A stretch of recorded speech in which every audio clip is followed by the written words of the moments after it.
દિવાળીના તહેવારોને ધ્યાને લઈ નાગરિકોના આરોગ્ય સંબંધે ખાણીપીણીના એકમો ખાતે આકસ્મિક તપાસણી કરતા મનપાનું આરોગ્ય વિભાગ એક્શન મોડમાં કરમસદ આણંદ મહાનગરપાલિકાના આરોગ્ય વિભાગ દ્વારા વિદ્યાનગર ખાતે આવેલ રાધે ઢોકળા સીલ કરાયું।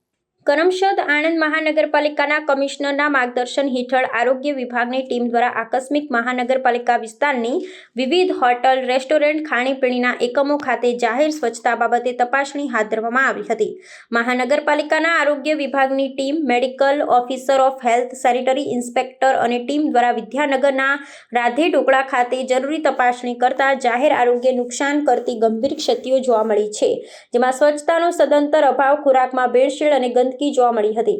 મહાનગરપાલિકાની ટીમ દ્વારા રાધે ઢોકળા ખાતે હાઇજીન અને સ્વચ્છતા બાબતે જરૂરી તપાસણી કરતા બિલકુલ હાઇજીન ન હોય ને લોકોના આરોગ્યને જોખમી રૂપ હોય તાત્કાલિક અસરથી આ હોટલ કાયદાની જોગવાઈને આધીન જીપીએમસીની કલમ 376A અંતર્ગત સીલ કરવામાં આવી છે। અત્રે ઉલ્લેખનીય છે કે અગાઉ મનપાની ટીમ દ્વારા રાધે ઢોકળા ખાતે તપાસણી કરતા સ્વચ્છતાનો અભાવ જોવા મળતા દંડ કરવામાં આવતા હતા।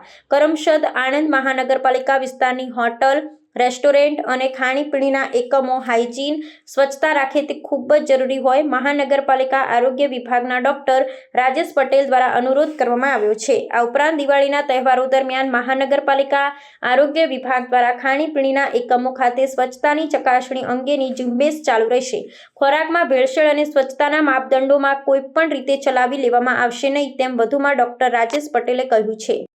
અત્યારે રાધે ઢોકળામાં અમે મ્યુનિસિપલ કોર્પોરેશનની ટીમે, આરોગ્યની ટીમે તપાસ કરી, જેમાં સ્વચ્છતાનો અભાવ અને કેટલાક મુદ્દાઓ ઉપર અમે આજે એને સીલ કરીએ છીએ। અગાઉ પણ આ જ રેસ્ટોરન્ટમાં અમે વિઝિટ કરેલી અને દંડ કરેલો, એ બાદ ફરીથી પણ અમને સ્વચ્છતાનો અભાવ જોવા મળતા અમે આજ રોજ એને સીલ કરેલી છે અને દિવાળી દરમિયાન તમામ રેસ્ટોરન્ટ અને ખાણીપીણીના એકમોને અમે વિઝિટ કરીશું અને જ્યાં પણ સ્વચ્છતાનો અભાવ જણાશે ત્યાં અમે ચોક્કસ કાર્યવાહી કરીશું।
સંદેશ ન્યૂઝની તમામ લેટેસ્ટ અપડેટ્સ માટે ચેનલને હમણાં જ લાઇક, શેર અને સબસ્ક્રાઇબ કરો।